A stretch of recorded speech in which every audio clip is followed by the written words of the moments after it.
এই জমিনের মধ্যে বসে আল্লাহ পাকের কুদরত দেখিয়া তার জবানে একবার বলছে সুবহানাল্লাহ। কয়বার কি বলছে? আরো জোরে জোরে বলো।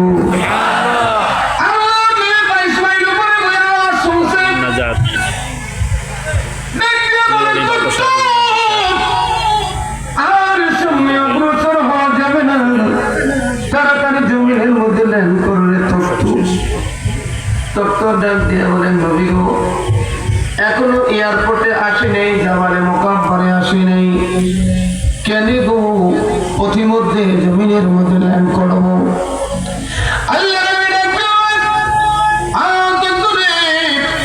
তাড়াতাড়ি ল্যান্ড কর। এই জমিনের মধ্যে বসে কে জানি আমার আল্লাহ আরশ কাঁপায়া দিছে।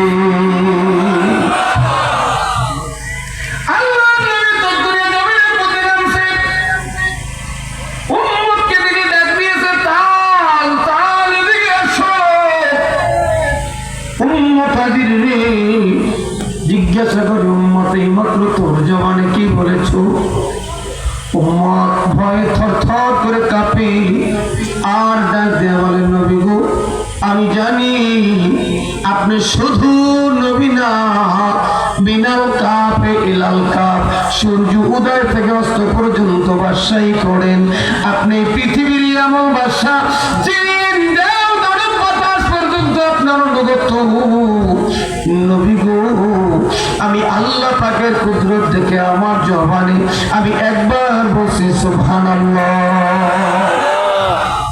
আল্লাহর পয়গম্বর ডাক দিয়ে বলে, আমি আল্লাহর নবী, আমি এটা জানি, তুমি তা জানো না। একবার সুবহানাল্লাহ যদি পাড়ায় রাখা হয়, এই 40,000 স্বর্ণের চেয়ার সহ যদি এই বায়ুতত্ত্ব অপর পাল্লায় রাখা হয়, একবার সুবহানাল্লাহর পাল্লাটা নাকি ভারী হয়ে যাবে। এখন তো সুবহানাল্লাহর ফায়দা শুনলাম, বলা যাবে না ইনশাআল্লাহ।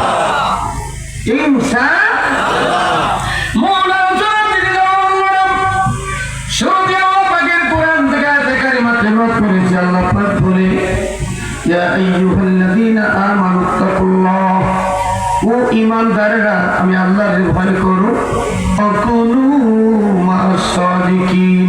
তাফসীরে জালালাইনের মধ্যে লেখছে আই সালিহিন, নেককার পরহেজগার আল্লাহওয়ালাদের সঙ্গী হয়ে যাও। বর্তমান জমানায় এক শ্রেণীর লোক বের হয়ে গেছে, বর্তমান জমানায় বের হয়ে গেছে, ওই কোরআন আছে, হাদিস আছে, আবার কেন পীরের কাছে যাওয়া লাগবে? বলে না কথা বলে? তারা কোথায় দলিল পায়? তাই মোবাইলে। কয়েকদিন আগে আমি একদিকে দোয়াই গেছি, নবীর রওজা মুবারক বলছি কেন? আমার হুজুর রওজা তো আমি কোরআন হাদিসে পাই নাই। আমি কি আপনি কোরআন পড়ছেন? কয় না।